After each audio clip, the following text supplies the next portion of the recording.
ওই উকিলকে তোমার বাজে কথা বলার জন্য নিয়ে আসেনি। তুমি যা খুশি করো, সিনিয়র উকিল এসে ওকে অবশ্যই ছাড়িয়ে নিয়ে যাবে। তোমরা ওকে কোনোভাবেই ফাঁসাতে পারবে না।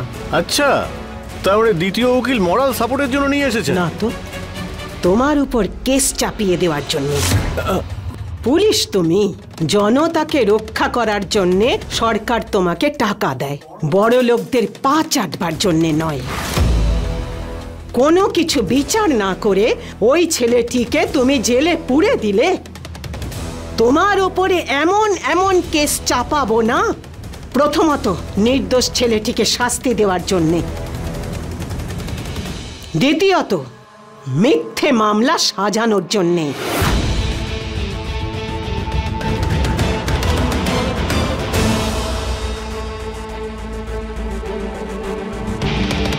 তৃতীয়ত মানসিকভাবে অত্যাচার করার জন্যে।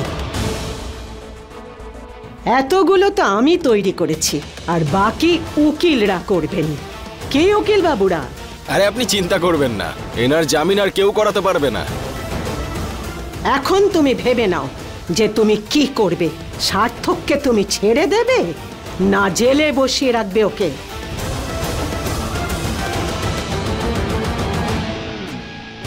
শুনে রাখো, একদিন না একদিন সার্থক তো নির্দোষ প্রমাণ হবেই। তোমার অবস্থা খারাপ হবে।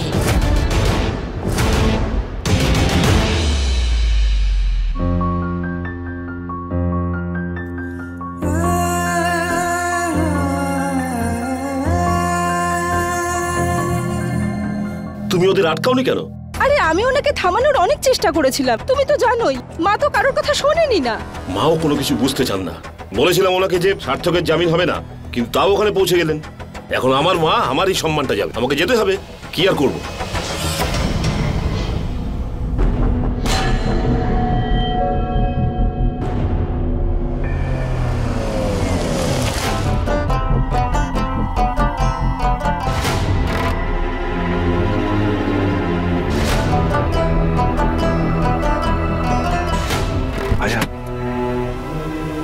অমৃত আঙ্কেল, একটা লিমিট আছে।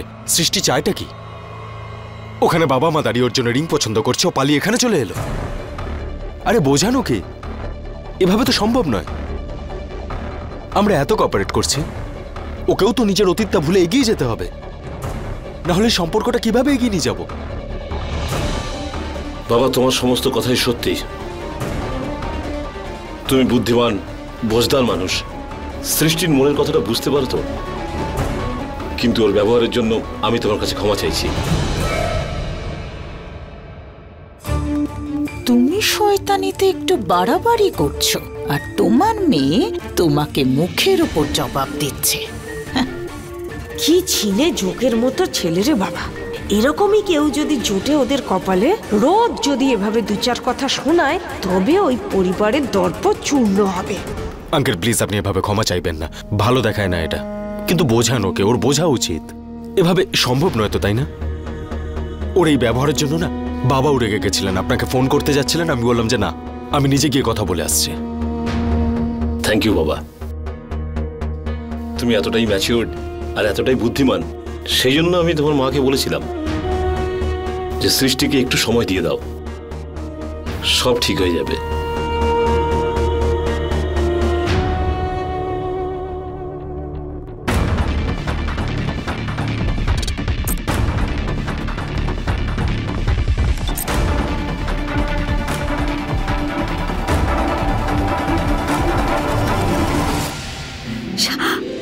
সার্থক,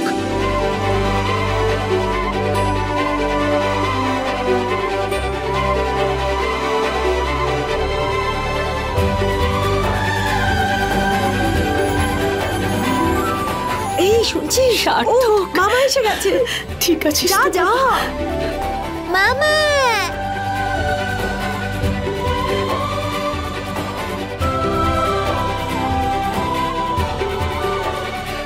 মা, এসব কি হচ্ছে? তুমি ওদের সঙ্গ কি করে দিচ্ছ?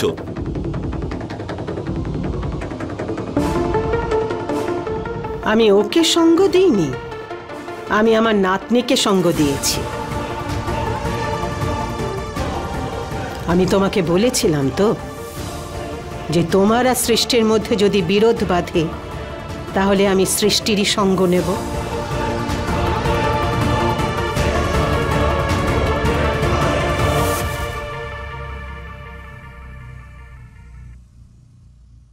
গুপ্তবাবু, মনোহর বাবু, সিং সাহেব, আগরওয়াল বাবু, সবাই একটু বাইরে আসবেন প্লিজ।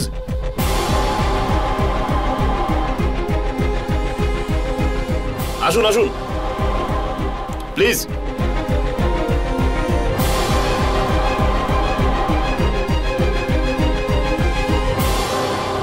কি হলো রবিবাবু? গুপ্তবাবু, আপনাদের সঙ্গে একটা জরুরি কথা বলার ছিল, সেই জন্যই ডেকেছি আপনাদের। কিছুদিন ধরেই কিছু মানুষকে আমি কিছু কথা বোঝানোর চেষ্টা করছি, কিন্তু মনে হয় ওরা কিছুতেই বুঝতে চাইছে না। তাই আমার মনে হলো যে আপনাদের সামনে আরো একবার চেষ্টা করে দেখা যাক, হয়তো ওরা কিছু বুঝতে পারবে। এখন আপনারা সবাই এখানে আছেন, আর অবশ্যই বলবেন যে কে ঠিক আর কে বেঠিক। আপনারা সবাই জানেন যে আমার মেয়ে সৃষ্টির সম্বন্ধ আমি আমার ছোটবেলার বন্ধুর ছেলে অমৃতের সাথে করতে চাই, কিন্তু সৃষ্টি জেদ ধরে বসে আছে যে যদিও বিয়ে করে তাহলে সার্থকের সাথেই করবে। অমৃত ব্যাংকের পিও, অফিসার গ্রেডে চাকরি করে, যেখানে সার্থক একটা বেকার, ওর কাছে চাকরি বাকরি বলতে কিচ্ছু নেই।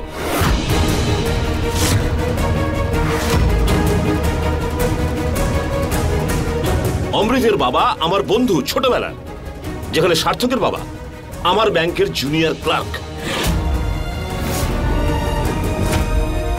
অমৃতের কাছে ফ্ল্যাট আছে, 3-4টে গাড়ি আছে, সেখানে সার্থক আমাদের এখানে কোয়ার্টারে, লো গ্রেড কোয়ার্টারে থাকে, আর ওর কাছে একটা সাইকেল পর্যন্ত নেই।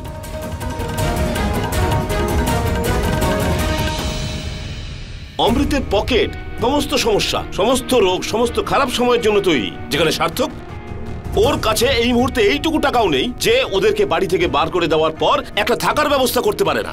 এখন আপনারাই বলুন, আমার মেয়ে সৃষ্টির জন্য এই দুজনের মধ্যে কোন পাত্র উপযুক্ত হবে?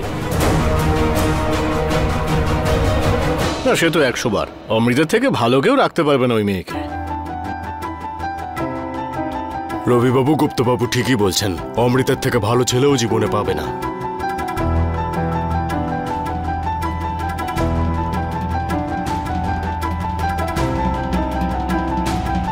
এখন তোমাদের ভুল বোঝাটা দূর হলো, নাকি আরো প্রমাণ লাগবে?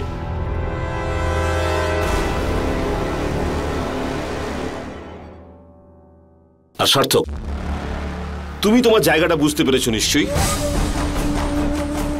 আর এটাও তুমি বুঝতে পেরেছো যে আমি আমার মেয়ের হাত তোমার হাতে কেন দিতে চাইছি না।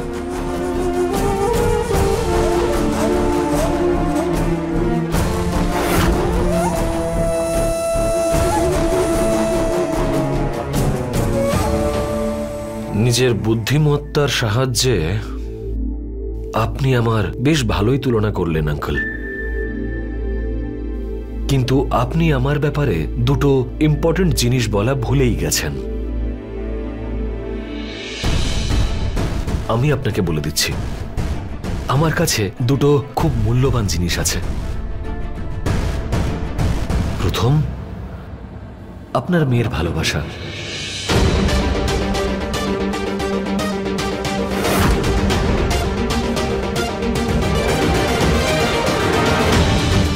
যা অমৃতের কাছে নেই।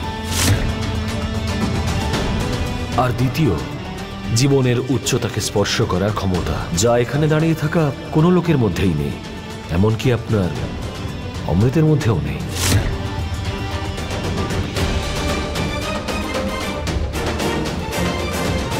আর আমি আপনাকে কথা দিচ্ছি যে আপনাদের সবার থেকে উঁচু পোস্টে গিয়ে আমি অবশ্যই দেখাবো।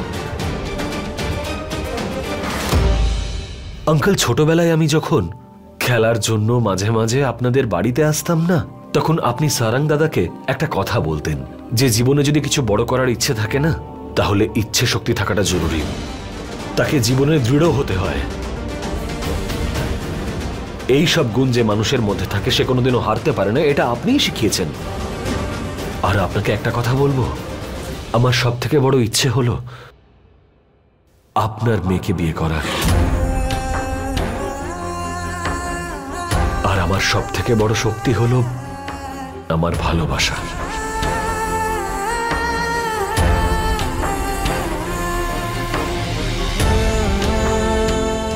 আর আমি ওকে পৃথিবীর সমস্ত সুখ দেওয়ার নিশ্চয় তো অনেকদিন আগেই করে ফেলেছি। আপনি ওকে নিজের চোখের মনে করে রেখেছেন না? আমি ওকে আমার হৃদয়ে স্থান দেব। দুটো মানুষের একসঙ্গে থাকার জন্য গাড়ি, বাংলো বা জমি জমার প্রয়োজন পড়ে না। তারা যদি একসঙ্গে থাকতে চায় তার জন্য ভালোবাসা, একে অপরকে বিশ্বাস করাটা প্রয়োজন। আর আমি নিজেকে সম্পূর্ণ বিশ্বাস করি, আর এটাও ভালো মতন জানি যে সারা পৃথিবীর সুখ সৃষ্টির পায়ের তলায় এনে রাখতে পারবো আমি।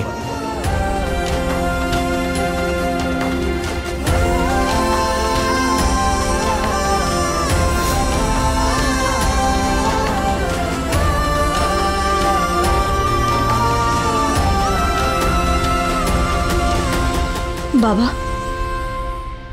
একটা শিক্ষা সার্থক তোমাকে মনে করিয়ে দিল। একটা দোহা আমি তোমাকে মনে করে দিচ্ছি। पोथी पर जग मुआ पंडित भया ना कोई, 2.5 अक्षर प्रेम का पढ़े सो पंडित होए। না কোনো শক্তি ভালোবাসার থেকে বড়, না কোনো ধর্ম। ভালোবাসার চেয়ে বড় কিচ্ছু হয় না বাবা। আর যদি ভালোবাসা মন থেকে হয় তখন গোটা পৃথিবী মাথা নত করতে বাধ্য হয়।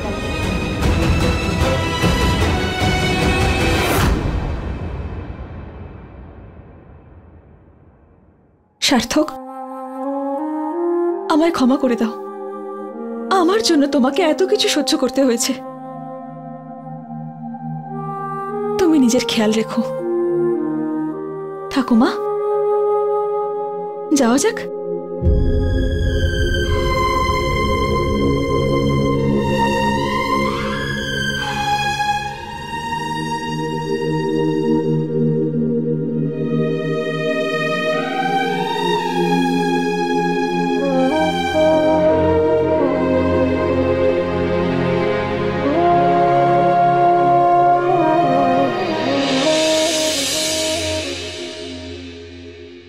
আঙ্কেল, এসব কি হচ্ছে?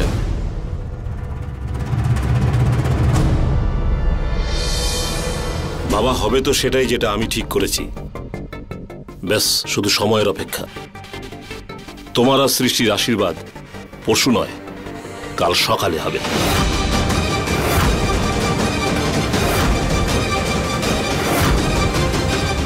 কাল সকালে? আর এই আশীর্বাদের খবর সার্থক আর সৃষ্টি কেউ যেন জানতে না পারে। আমিও দেখতে চাই এদের ভালোবাসা আর কতক্ষণ টিকতে পারে। আপনি যা চান আঙ্কেল।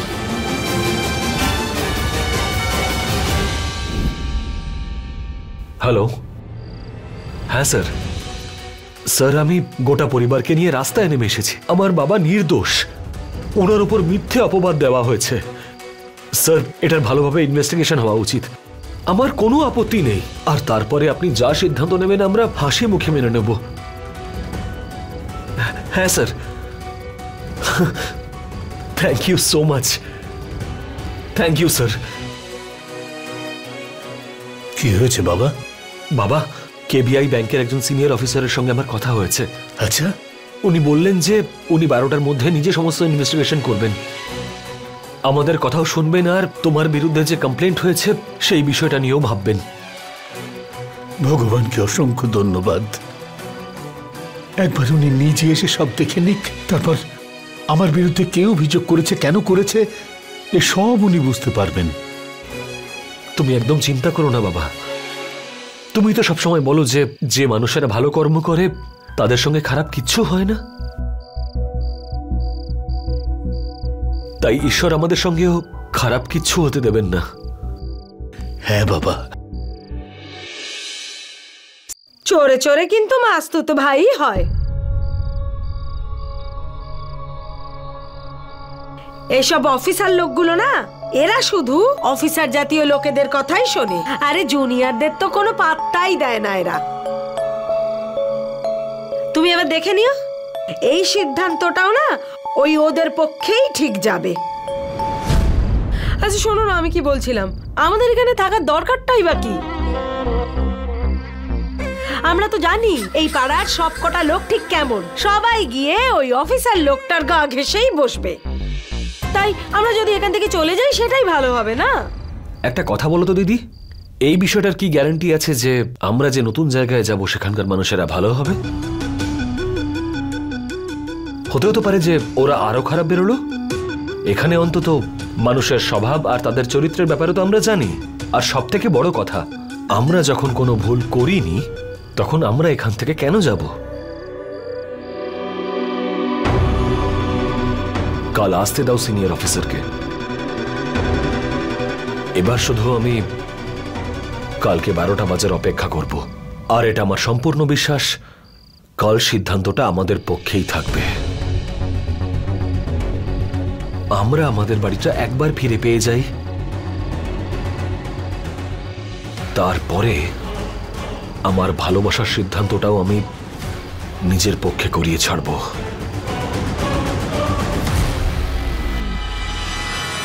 আরে সেটাই তো আমি চাই না। এত তাড়াতাড়ি যদি তোর বিয়েটা হয়ে যায় তাহলে আমার ছেলেটার ভবিষ্যৎ তো অনিশ্চিত হয়ে যাবে, আর আমি সেটা হতে দেব না। হ্যাঁ দাদা, হ্যাঁ শুধু কালকে সকালবেলায় 10টার সময় আপনারা চলে আসুন। না না না, কোনো অজুহাত চলবে না, একদম না, একদম না। এখন শুধু কারণ জানতে চাইবেন না। হ্যাঁ শুধু এটুকু ধরুন, একটা সারপ্রাইজ আছে। আগে আগে ধন্যবাদ। হ্যালো কাকাবাবু, নমস্কার। সবকিছু নিয়ে এসেছো তো? কিছু কম পড়বে না তো? না মা, সব চেক করে নিয়েছি, আর ফ্রিজে আরো দুধ আছে। সব কাজ ভালো ভালো হয়ে যাক। মা, কাকা তো সকালবেলা এসে দুধ দিয়ে গেছে না? তাহলে প্যাকেটের দুধ তাও আবার এতগুলো? আজকাল বংশী না দুধে প্রচুর জল মিশিয়ে দেয়, আর আমি ক্ষীর বানাবো ভেবেছি, তাই এই দুধ আনতে বললাম।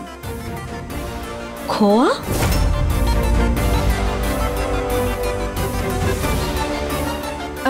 মিষ্টি বানানো হবে সৃষ্টি, এই জন্যেই। তুইও না সত্যি।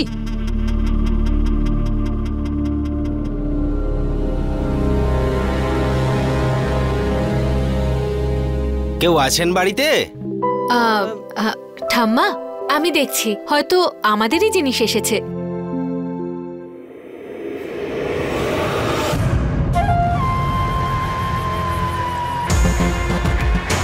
ফুল, মালা সব টাটকা তো? হ্যাঁ বৌদি।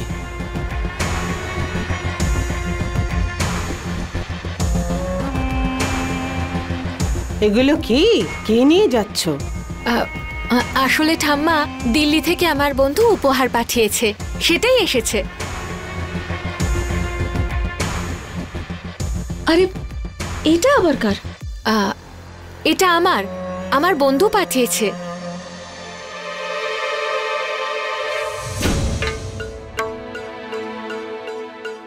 আজ বাড়ির সবাইকে একটু বেশি ব্যস্ত মনে হচ্ছে না? হ্যাঁ, ঈশ্বর জানেন এরা কি করতে চায়।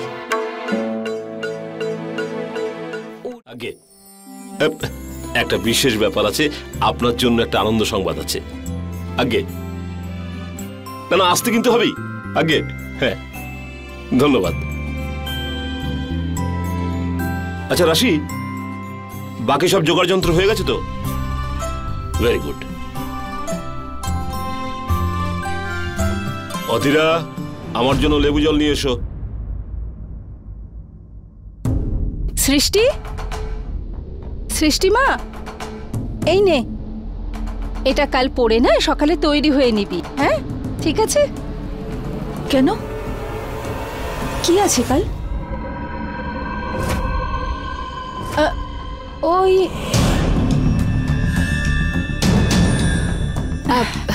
কাল আসলে মা বলতে চাইছেন, কাল অমৃতের ঠাকুমা আসবেন, আর উনি একটু পুরনো দিনের লোক তো, তাই তোমায় এই গয়নাগুলো পরতে হবে।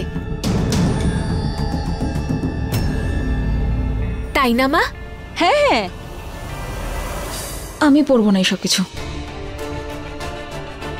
সৃষ্টি মা উনি গুরুজন হন, ওনার সম্মান করা উচিত।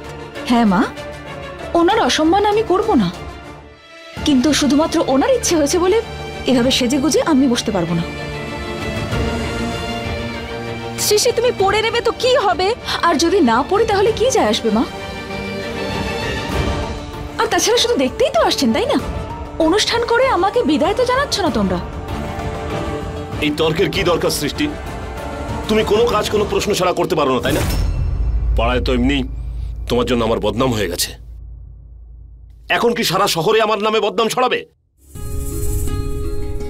মা তুমি নিজেই সিদ্ধান্ত নাও যে তোমার কাছে আমার প্রাণটা প্রিয় নাকি দেখনদারি সম্মান।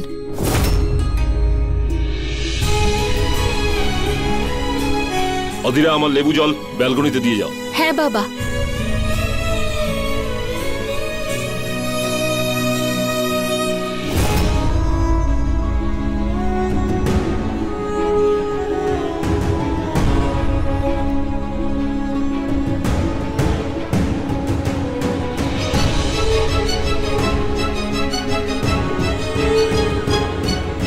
মাও না জামা কাপড় বের করার সময় বাবার এত ইম্পর্টেন্ট ফাইলও বের করে আনলো।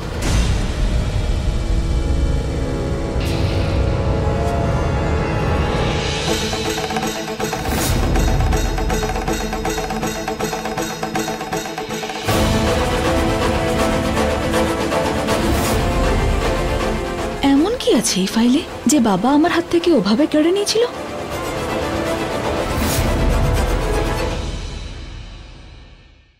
अपने पसंदीदा शो के फुल एपिसोड देखने के लिए अभी डाउनलोड करें दंगल प्ले ऐप।